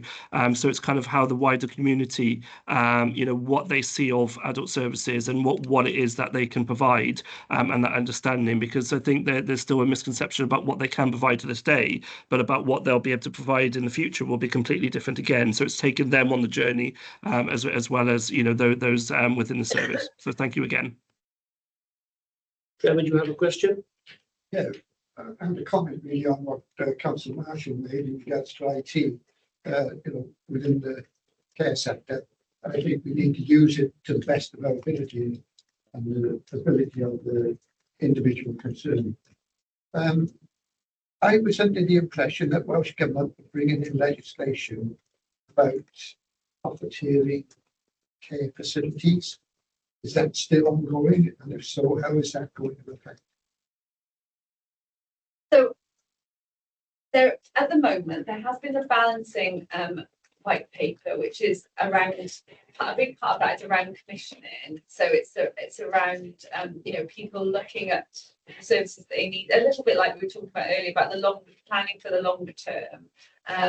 There's been no particular policy direction in Wales, for example, like there has been in children's services around eliminate. But I think we do need to be considering, you know, what support services are the council providing.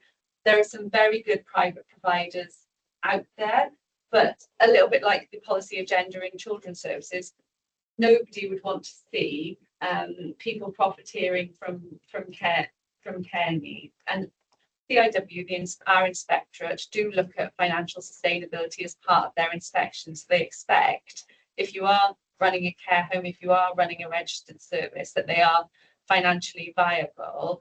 But we haven't had particularly clear policy direction in the same way as children's at the moment. But I think you're right, we would be remiss really not to be thinking, actually, could this potentially be the way that policy direction is heading in? Have gone that well, way. that's it. How are we looking at That's it, exactly that. But yeah, I think you're right. I think it's very wise to keep that as an open option and think about the internal provision. And we're very lucky in Newport because a lot of councils, a lot of local authorities don't have internal care homes, for example. So all of the care homes have been commissioned private providers. So as I say, it's not as straightforward as, you know, internal is good and private is poor, but it's not at all that simple. There's some really good private providers, but it's just thinking about what may be the policy direction in the future and being open to that, I suppose, as well. But we need to get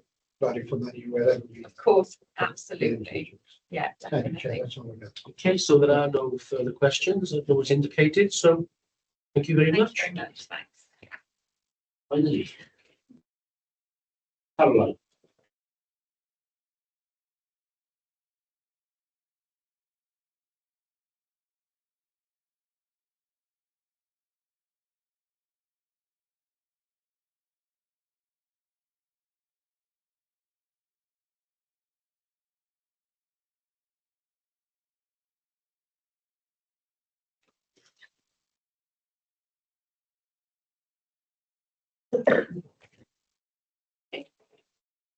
So, we'll come back to an inclusion. I think probably the first thing to say is just to remind members here that the service area is predominantly grant funded from external work government grants. So in comparison to my colleagues in adults and children's services, our core NCC budget is actually quite small. Notwithstanding, there is an absolute commitment from prevention inclusion to support the council with finding, you know, filling the budget gap and contributing towards a savings package. So in terms of our proposals that we put forward, what we've worked really hard at doing is really looking at the detail of all of our external grant programmes, of which there are many, and looking at how we can utilise those more effectively and more efficiently to ensure that any resource that is required to run those programmes is absolutely coming from that grant funding rather than responsibility sitting with Newport local authorities. So we've done an awful lot of that over the last few years, well, since we've been established really. So once again this year, what we're looking to do in terms of my list of proposals is moving a mixture of posts that are all funded through the council, but actually now moving those over into grant funding streams where they are actually delivering and being funded through the right programme. And we've also been able to look at some of the more preventative provisions, for example, our support to the carers world and our support to the youth service in terms of some of their wider activities, for example, International Women's Day. You know, they run events throughout the year. So we're moving those costings over to the grant funding as well.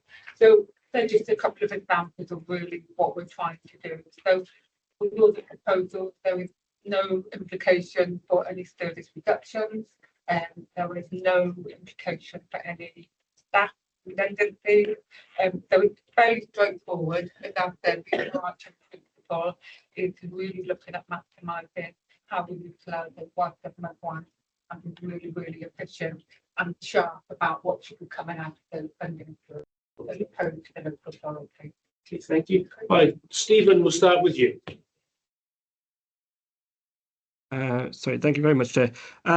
Whilst it might stray you in potentially another area, it's still related to the service. So it's looking at the libraries and community centres and about the charges in that regard, and just to make sure and reassure us that services will not be impacted that prevention inclusion provide, but also organisations that are working alongside prevention inclusion to benefit residents will not be impacted by either cost rises, but also, you know, we're talking about the other costs like the you know, national insurance, things like that. I know it's been, you know, kind of stated already a few times today, but it's just to make sure that they're not being hit by those individual costs. I don't know if you could maybe reassure us, Caroline, just to make sure that you know, the services won't be impacted, but B, if and where possible, that we'll work with them in future to maybe even look at consideration of expansion of services if possible.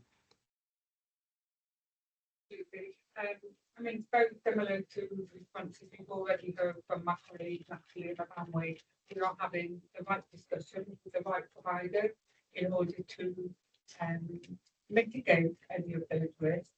As it stands, we're certainly not looking to reduce or have detrimental impact on our arrangement with our partners and private providers and voluntary organisations that we work with. We are very, very involved with them at every step of the way. They are all very aware, I have to say, that, you know, that local authorities generally are having challenges, financial challenges. Newport is not alone in that. So it's not that they're not aware, they're absolutely aware, and they are absolutely engaged with us in having the right conversation. Obviously, I'm absolutely committed to making sure that we still have robust provision at the front end, upstream, if we're really going to make a difference to adults and children statutory services. So we need our partners, we need those services, and we are absolutely maintaining those conversations with them to ensure that they continue and are sustainable. It might mean that we have to look at how we remodel certain things, depending on what budget pressures we face. But by and large, we are still engaged with those conversations. It's probably worth noting that most of the grants that are coming through from West Government, they are not, we're not seeing uplift in those grants. So that puts a further strain on what we can deliver when you've got all these additional costs coming in. But yeah, as I said, we're maintaining the right conversations with our colleagues and partners to ensure we can continue. And thank you, Caroline. I think one of it is from a local ward perspective. Whilst I try not to bring in the ward too much in committees, it's more the fact of a youth organisation not able to afford necessarily the long term of the youth group. So just wondering whether or not there's a contemplation, whether or not the council could potentially look at a short term kind of support mechanism that can help them to become more sustainable, whether or not it be through officer time as well, to kind of move them forward and look at ways and, you know, bring them into organisations like Gavo and things like that there to support them in order to move them forward. And I know, you know, not necessarily relying on council all the time is the answer, but just more the fact of, you know, support them, making sure they're stable, but also making sure that they're able to survive moving forward in the future, if that's something that maybe could be considered as part of this process as well. So that's more of a comment than a question, if that's okay.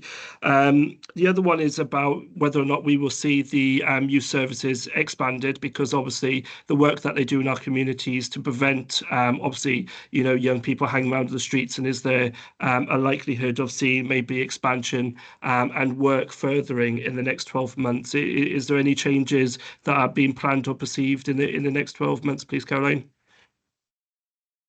Okay, thank you for that question. I think it's fair to say that the youth service has expanded phenomenally in the last 2 years compared to where we started, and moving from a very different model that was previously in place to where we are now.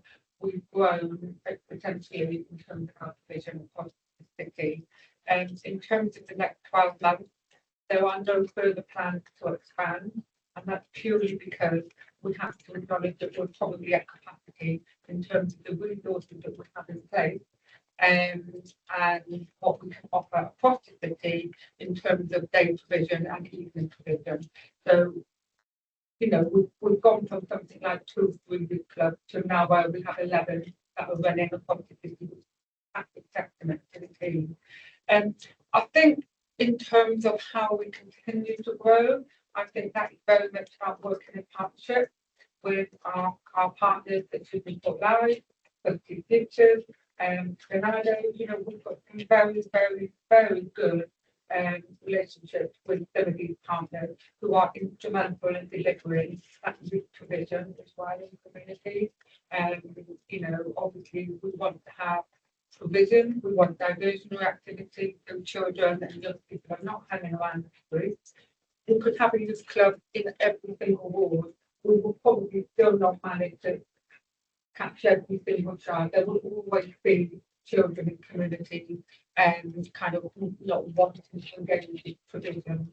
But obviously what we want to do is have a visibility, we want to be out there with our partners, and we want to ensure that the message to communities and children and young people is that there are places, there are safe places to be, there are places where you can have confidential and safe conversations with adults if you're worried about something within a very informal context, which is what really starts those good relationships with the children, which is why the youth service is so instrumental in actually building and engaging with those children, particularly those more hard-to-reach children who are perhaps a bit more on the peripheral of mainstream services.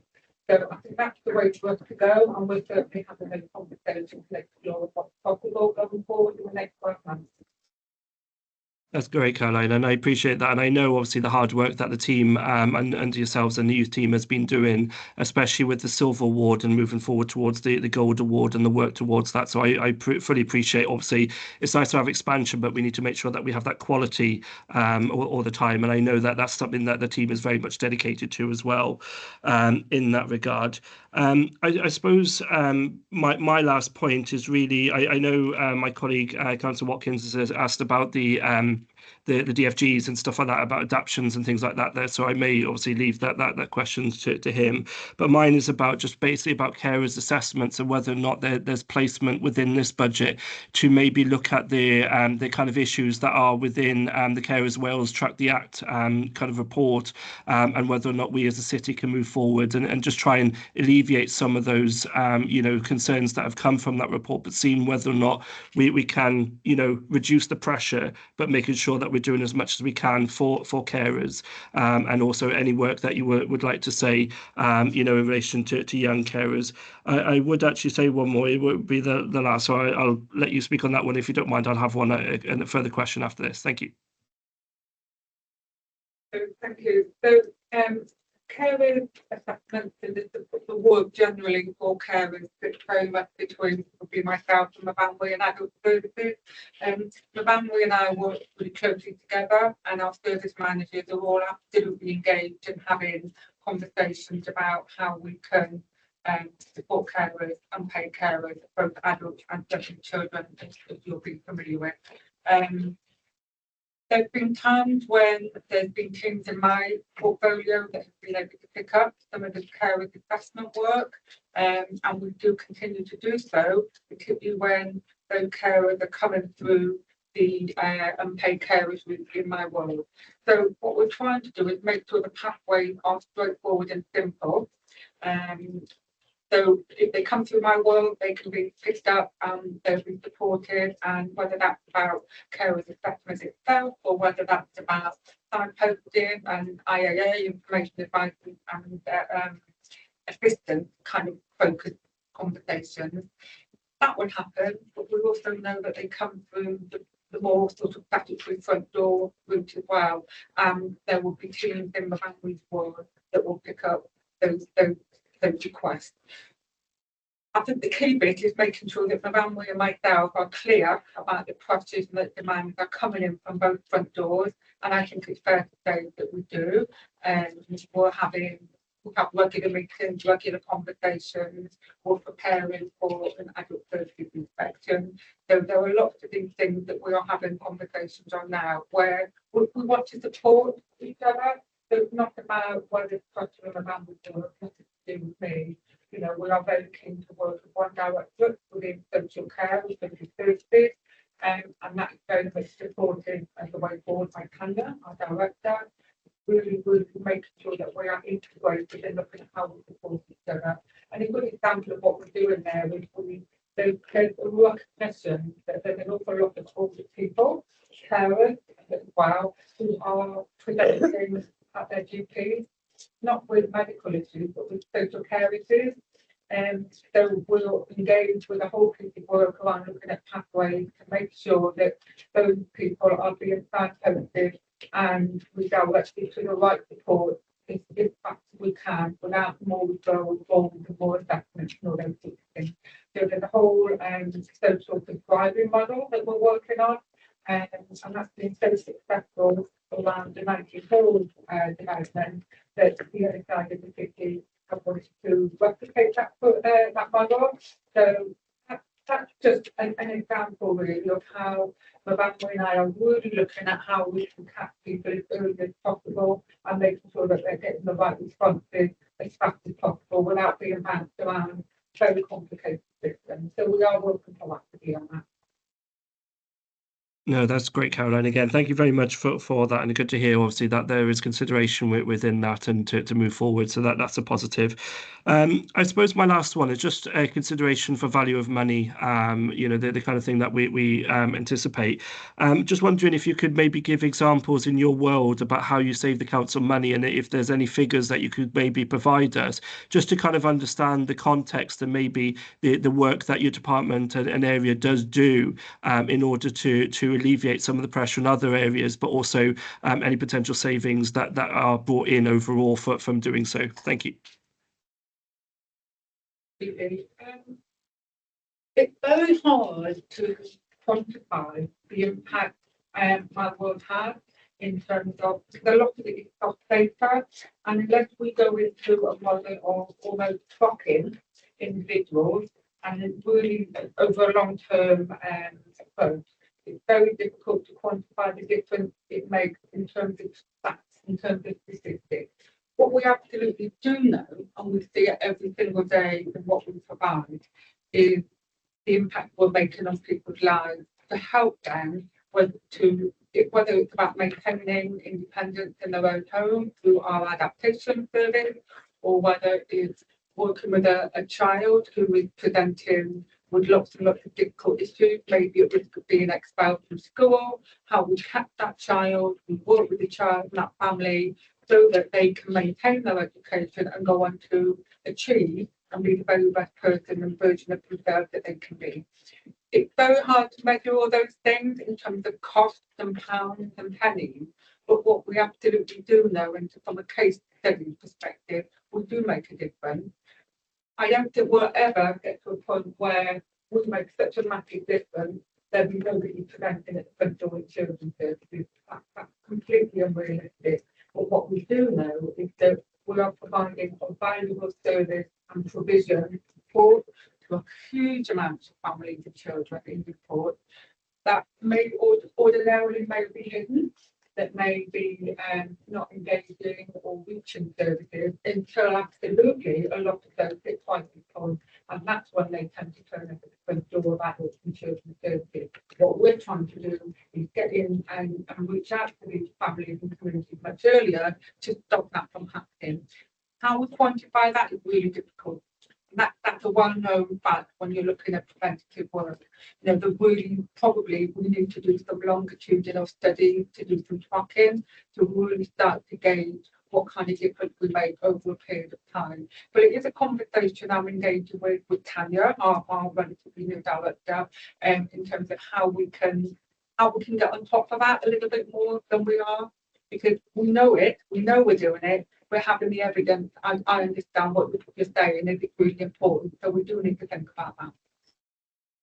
Yeah, just to be able to ensure, and it's a positive, and it's not because in many ways, more the fact to be able to support the work and to show what impact it is, and to be able to prove that every pound being used is probably saving us many pounds overall, in terms of across different services and different organisations. So very much appreciate that, Caroline, very much the case, and just thank you obviously again for what you and your team essentially do, and really appreciated it. Thank you. Jan? Sorry, Chair, I think Stephen have just covered everything and more. Okay. Thank you very much. He had his uses. Deb. Finally, Trevor. Caroline, you mentioned crowdfunding, solely crowdfunding. That was good. So how long have we got that grant funding for? How far can we plan? Is that 26, 27? It's a very dangerous grant funding, isn't it? We operate with uncertainty all the time for grant funding. What I can say is the majority of the grant funding that comes in, we've got several different grants that come in. They are very big national programs and are very established. So I think it was government to change their direction in terms of how they allocate this funding and how they want to change the direction of the community. There will be, I think there will be a huge fallout from that, because it will affect every local authority in Wales.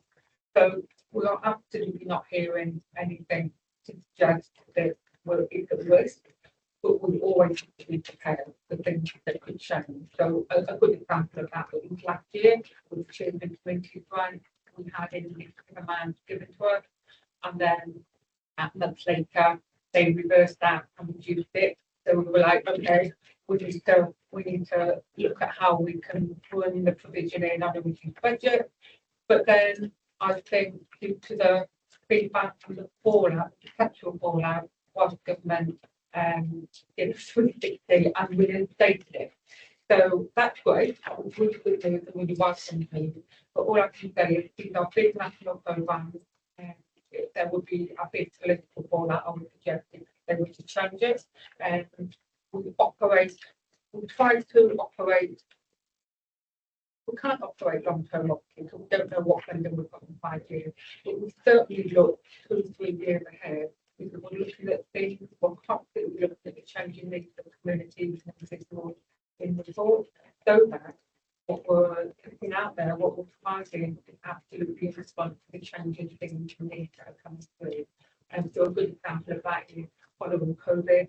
There was a massive influx of referrals around mental health, both for adults and children. And the beauty of some of our funding is it's flexible. So what we can do, we can change how we use that funding in terms of what we provide to meet the changing needs of our community in Newport. So that is a really good positive, and that's something that we will continue to do as long as we kind of feel that we've got some element of safety in security be fine. But who knows? Nice to see that there's 11 things in place in regards to youth funding. What sort of program is in place for these youth organisations to be able to continue? Is there a set program which they have to follow, or do you consult with individual organisations that support the youth services? Absolutely, as I said earlier, we do have really strong connections and relationships with our colleagues and providers who are supporting our delivery in a lot of these programs. A lot of them are very familiar with the grant world. They perhaps rely on lots of grants themselves to exist and provide. So it's just about maintaining honest conversations, I think, about this is what we need now, this is what we can afford, this is what we'd like to see, this is the vision, and how we work on that together. You know, I don't think the whole prevention and inclusion agenda in the earliest, we can't deliver that on our own. we rely very strongly on our partners. So we all operate, we're all very experienced and well versed in how we operate our services within a grant for free, really. We all know there are risks, but you know, that doesn't mean we shouldn't be planning. Otherwise, we'll just be looking at a 12-month programme and then just beyond. But I think collectively we continue to have those conversations and we'll make sure that we can continue providing for people. And we can't do it alone. I think that needs to be a package. I understand that, Chair, but at the end of the day, when you get grant funding, there's certain criteria of that grant funding that you have to comply with. And I wondered whether that is set down by Welsh Government and ourselves, NCC. In some grants it is, in some grants there's more flexibility. So for example, youth support grant and our violence against women, domestic abuse, sexual violence, there are very, very strict conditions about what we can and can't do. Then you look at the Children's Communities grant, which is a big one. There was a flexible funding element within that. So there are some core terms and conditions that we have to deliver on, but they allow local authorities flexibility on how we interpret that to deliver what we need to deliver. So it's a kind what one, but I would say it's probably a mixed bag. One other thing, Chair, I haven't heard much about the Duke of Edinburgh Awards. Is that still going? If so, Duke of Edinburgh Award. Sorry, I'm not catching you. The Duke of Edinburgh Award.